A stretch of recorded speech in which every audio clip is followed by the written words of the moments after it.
Hi, everybody. In this video, I would like to discuss an article by Antony called The Presumption of Atheism. I'm going to share the screen with you here. Here's the article here. The way I would like to proceed is to point out some passages in the reading and talk about them a little bit to get at some of the main points of the reading. So after a beginning discussion of Plato's laws, let's see here, let me get my little annotate feature going. There we go, in red. He says that what he wants to examine in this paper is the contention that the debate about the existence of God should properly begin from a presumption of atheism, that the onus of proof must lie on the theist. Now, philosophy of religion deals with several main questions having to do with religion. One of the most important ones, and one that we'll spend a good amount of time with this semester, are arguments for and against the existence of God. So the article that we are presently looking at by Flew has to do with how to begin such a conversation. How do we begin a conversation about, does God exist? How do we even start a debate about that, a fair debate, a place where both sides can feel confident that it's a fair discussion, and that where we're going to be going in the debate is something that is agreeable to both parties and would constitute some real knowledge rather than just an expression of an opinion and then walking away. So we can see that at the beginning, a lot of times a paper, excuse me, I have a little cold, so I'm going to sound a little funny today.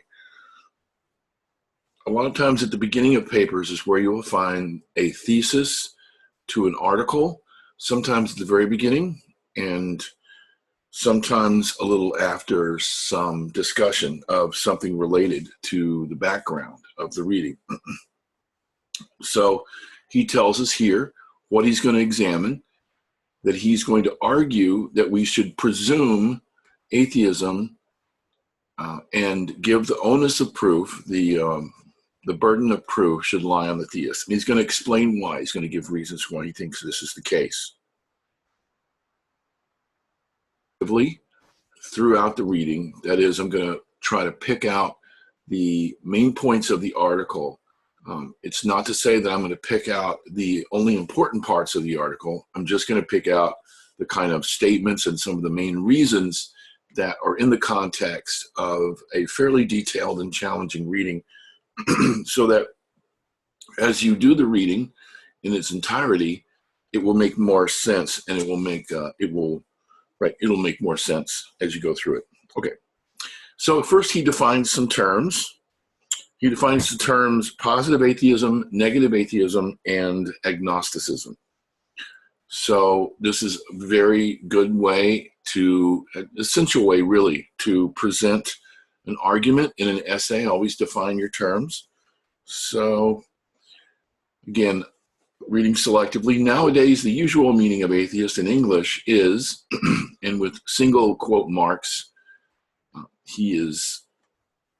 it means he's not quoting someone, he's just setting apart the text that he is referring to. So someone who asserts that there is no such being as God. So that's usually what he's saying, that's usually what is meant by the term atheism. He says, I want the word to be understood here less positively. Now what he means by positively is he wants to have it mean something different than the statement that there is no such being as God. What he what he's going to say is that he wants it to mean, and he gives some reasons why, he wants it to mean someone who simply is not a theist. So not somebody who asserts that there is no God, but someone who has not found reasons enough to believe in God. That is, grounds enough, justification, evidence enough to believe in God. Now, there's a slight difference there, because one is an assertion that something does not exist, and the other is an assertion that one does not have enough evidence to believe that something exists. The first use of atheism, he says, is what he means by positive atheism, and positive meaning making a proposal that something definitely doesn't exist, and then just the statement that one simply doesn't believe is what he calls negative atheism. It doesn't mean anything negative, like we sometimes mean bad or something like that. It means lack of a particular statement of something that does or doesn't exist. So it's saying that one does not believe that a God exists. Now he contrasts this a little later on with the term agnosticism, because a lot of folks might think that his use of negative atheism is the same thing as what we generally mean by agnosticism. By the way, even though this paper was written in 1971, in philosophy, when we're presenting the views of someone, we always, because ideas are something that live on, even if the person no longer is with us, we always refer to ideas in the present tense. So even someone who lived a long time ago, Plato, for instance, we will say, and it is hoped that you will too in your papers, Plato argues that, or Plato said, Plato believes, Plato maintains, Plato holds, not Plato said that, or Plato thought that, or Plato believed in the past tense. His biography may be over, but the ideas are considered to be items that are with us for all time, always in the present. So he says, to be in the ordinary sense an agnostic. By the way, agnostic means not knowing. So Gnostic means knowing, and the A in front of it is not, means not, or is not the case. So to be in this ordinary sense an agnostic, you have already to have conceded that there is a legitimate concept of God, such that whether or not this concept does in fact have application, it theoretically could. But the atheist, in my particular interpretation, unlike the atheist in the usual sense, has not as yet and as such conceded even this. So in other words, someone who is a negative atheist doesn't concede that there is a coherent idea of what God is. So the negative atheist is saying, I don't have reason to believe that God exists, and in fact, I may not even have a concept of what it is that's supposed to exist, that's supposed to be referred to by the term God, whereas Flew is arguing that the agnostic understands the term, but is saying, I don't know either way. Okay. Right, so moving on. Flew says, what the protagonist of the presumption of atheism, in my sense, remember he's arguing for a beginning of the debate to presume atheism. This will be more clear as we go along. In my sense, so the protagonist wants to show is this. Okay, and I'm going to skip a little bit. Okay.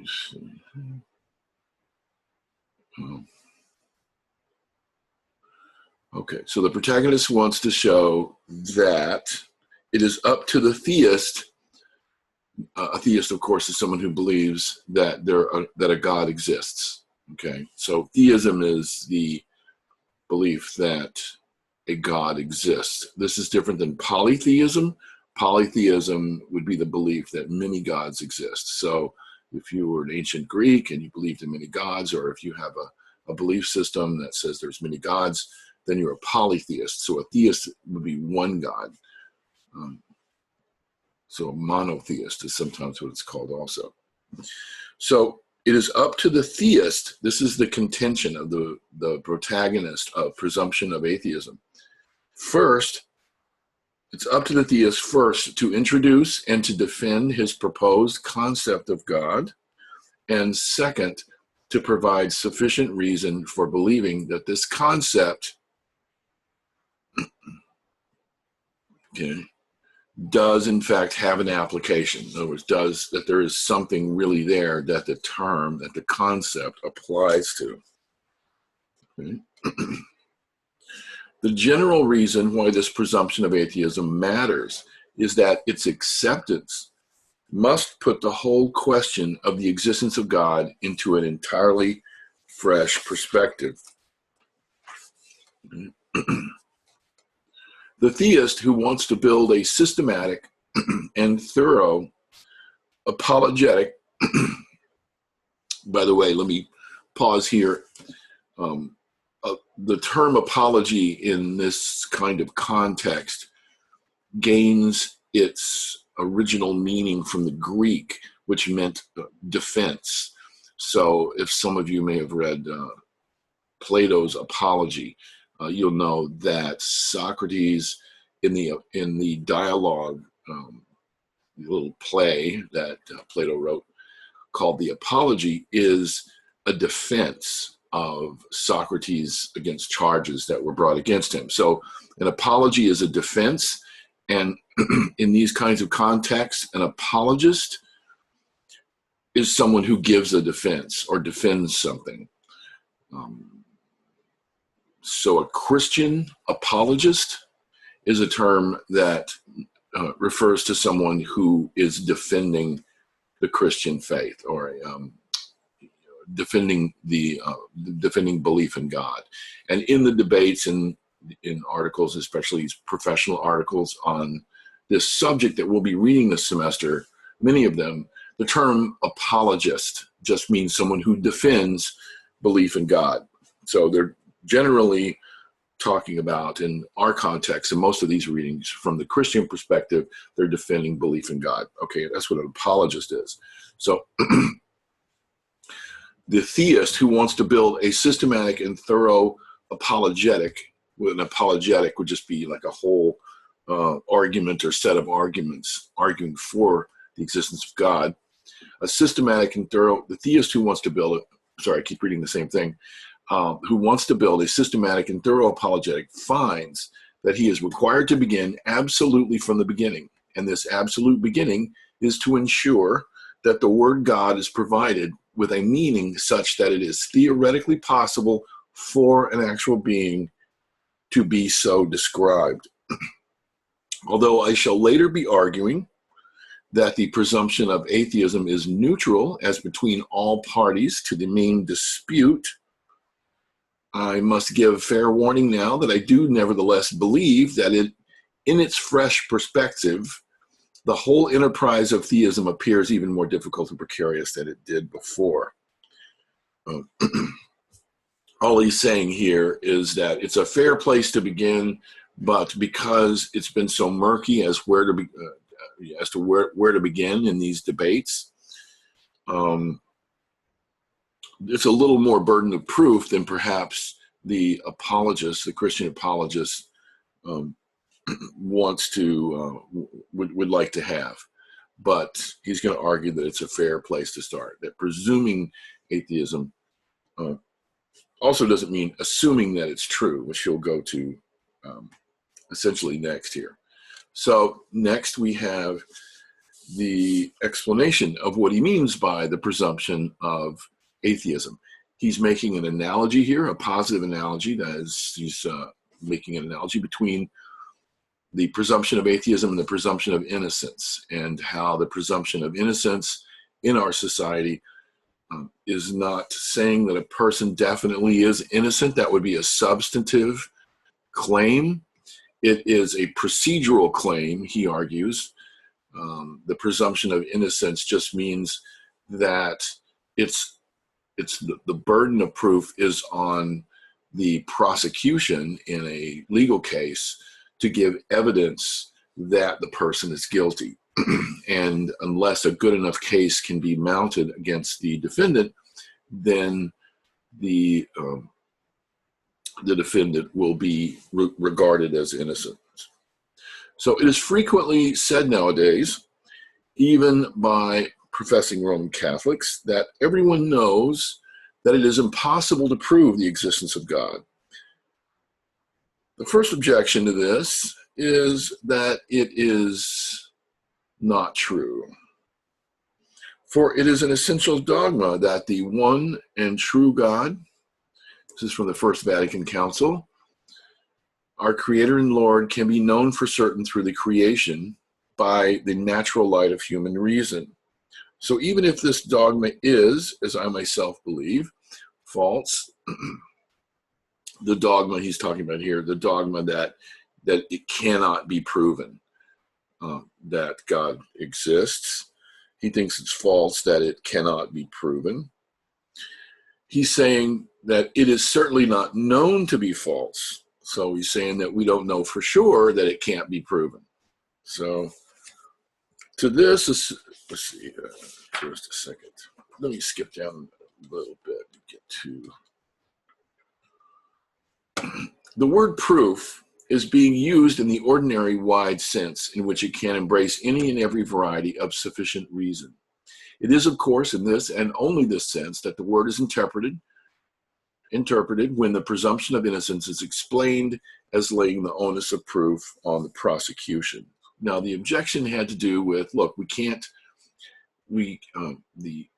God's existence cannot be argued for. There's no way to prove one way or the other whether God exists, because proving means knowing for absolute certainty.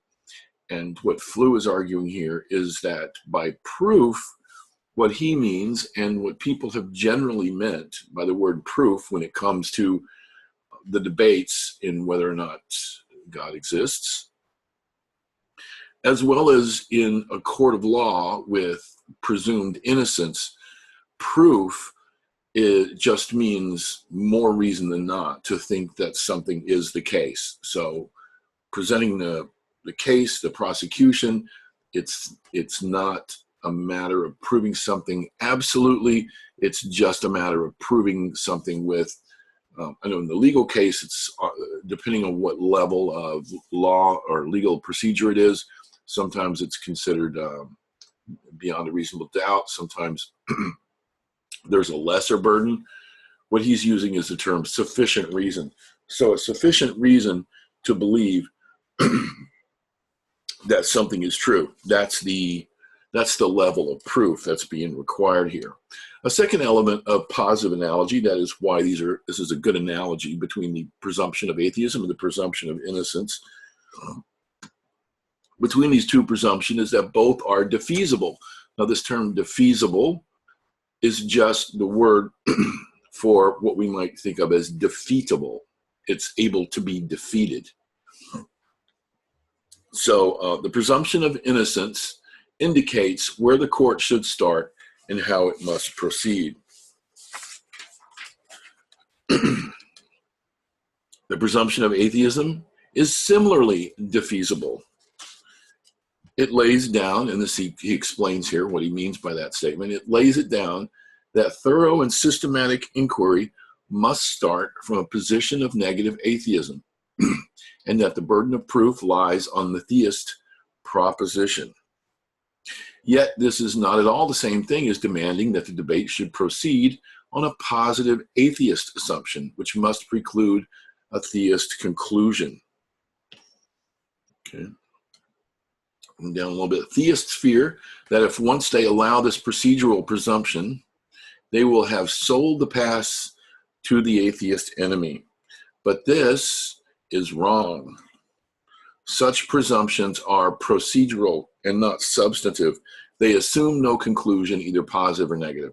So he's arguing that just like the presumption of innocence, the presumption of atheism is not a substantive one. It's not saying that atheism is true.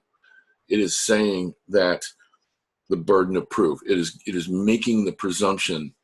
It forces the people saying that there is God. It forces them to give reasons to believe that there's God. Okay, just like the presumption of innocence forces the prosecution to give evidence for the guilt of the defendant.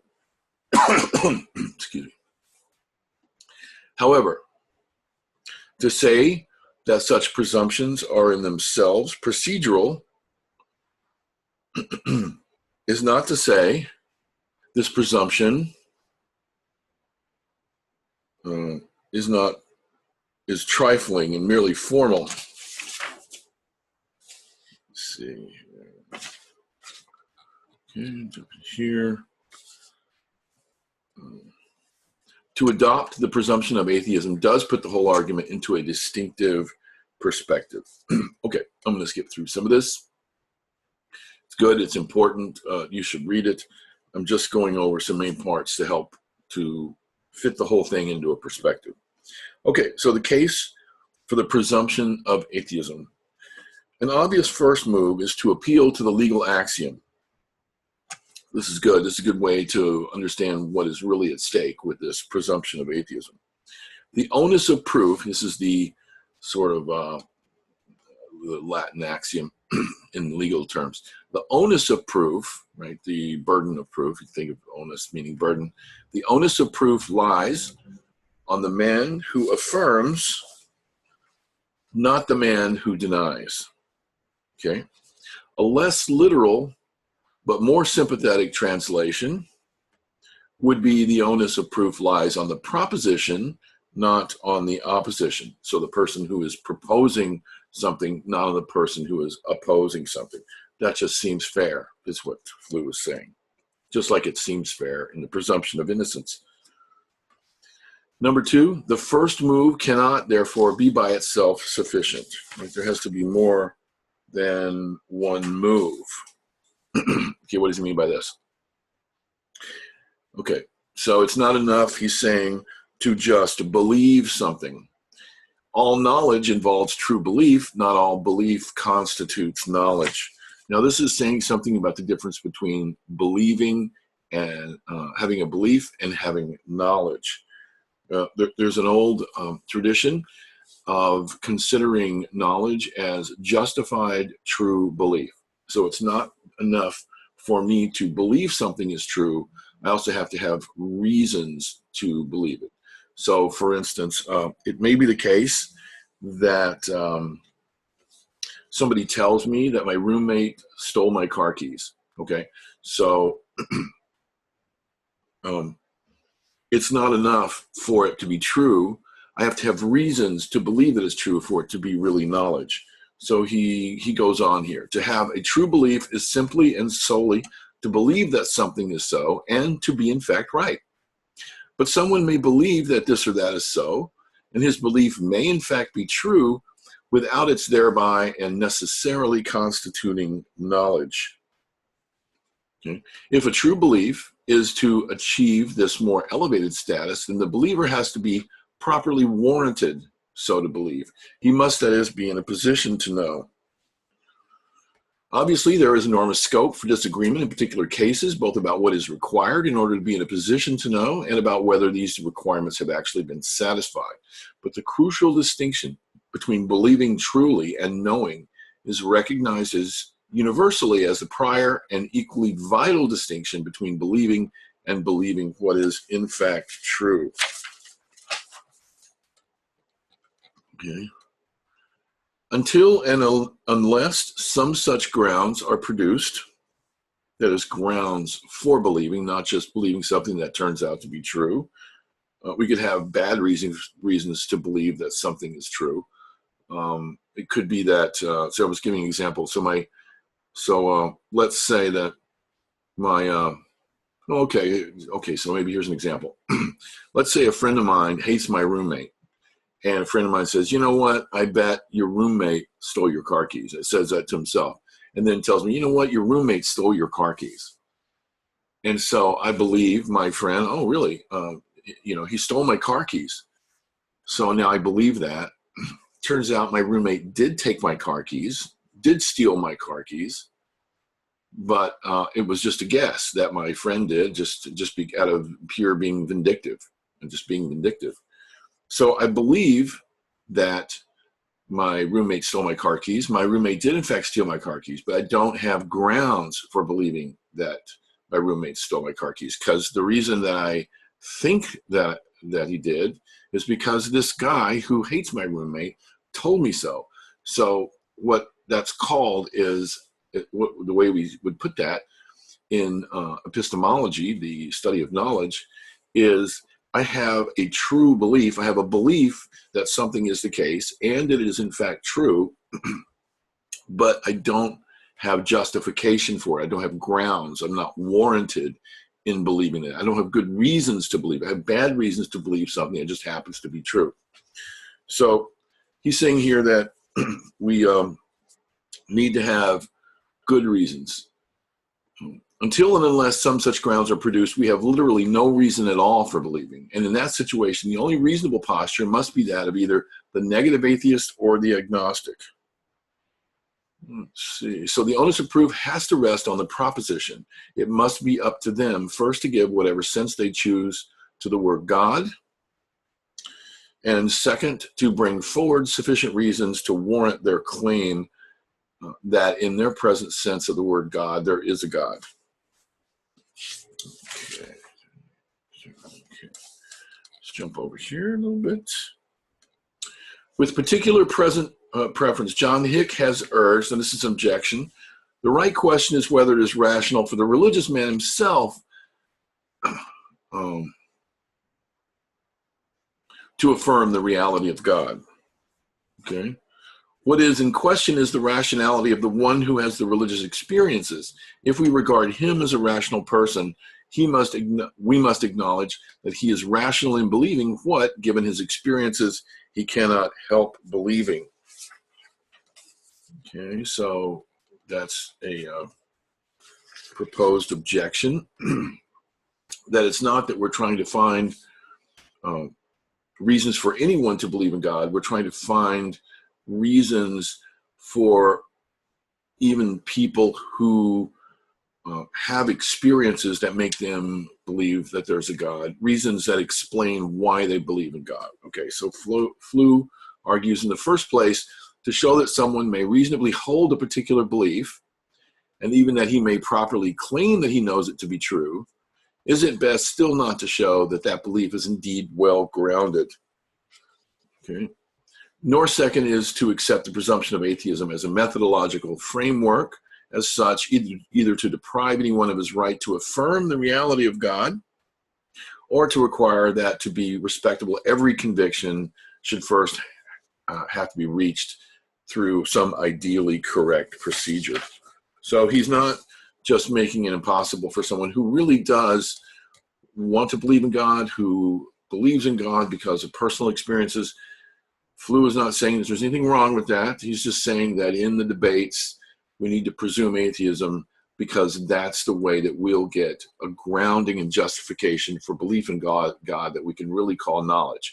So this speaks to the idea of what's the purpose of this? What's the purpose to go through all these permutations here, all of this discussion about where to start? It's because Flew argues that where we're going is what we want is knowledge. I mean, if it's possible to attain knowledge, that's what we want. Knowledge for everyone, not just somebody who has experiences. A third objection to this idea of presumption of atheism of a different kind starts from the assumption mentioned above, that any program, there's an English version of the word program, that any program to prove the existence of God is fundamentally misconceived.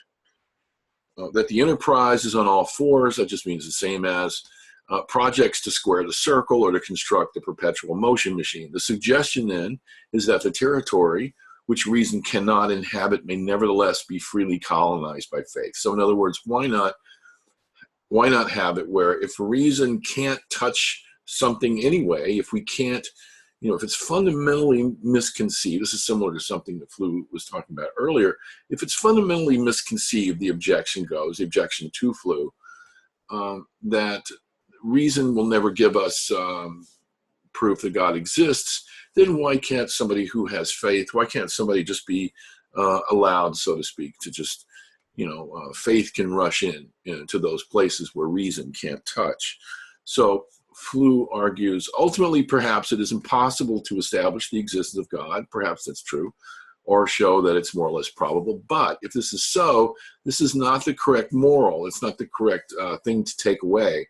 In other words, the idea that faith should be able to rush in to any bit of belief where that can't be justified through reason, it's not the correct moral to say that can happen, even if it's true that we can't ultimately establish the existence of God. The rational man does not thereby become in this area free to believe or not to believe, just as his fancy takes him. Faith surely should not be a leap in the dark, but a leap towards the light. Arbitrarily to plump, that is to believe or to advocate for some particular conviction and then stubbornly to cleave to it, would be frivolous. If your venture of faith is not to be arbitrary, irrational, and frivolous, you must have presentable reasons. What he's arguing here, he's not saying that people should be not allowed to believe whatever they want to believe. That's not it at all. What he's saying, what's being argued, the terrain that's being argued over here is what is rational to do. What is it rational to believe?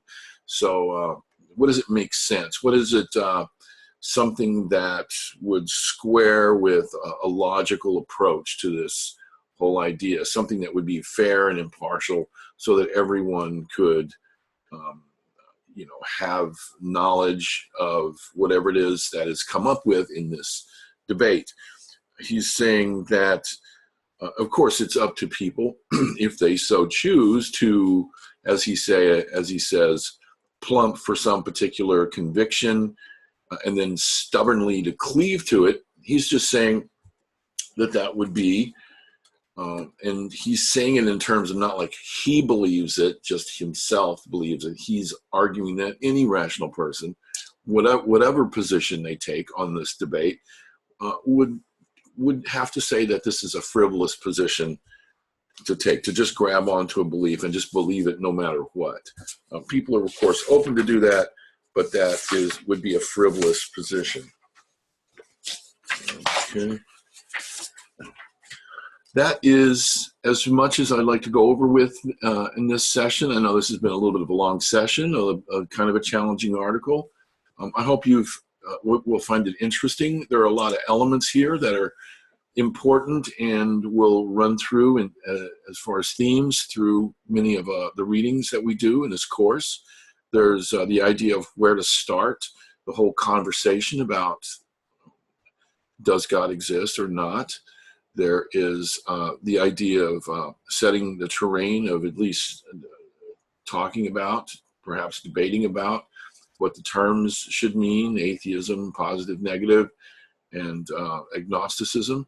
There's the idea of justifiability and what knowledge is and what is the purpose of even carrying on disagreements, carrying on arguments for and against the existence of God. These are all brought forth and dealt with in certain ways through this article, and I hope that this video has helped you to understand and maybe to appreciate even a little bit more the even entertaining nature of this article. And so I will end it there, and until next time, take care.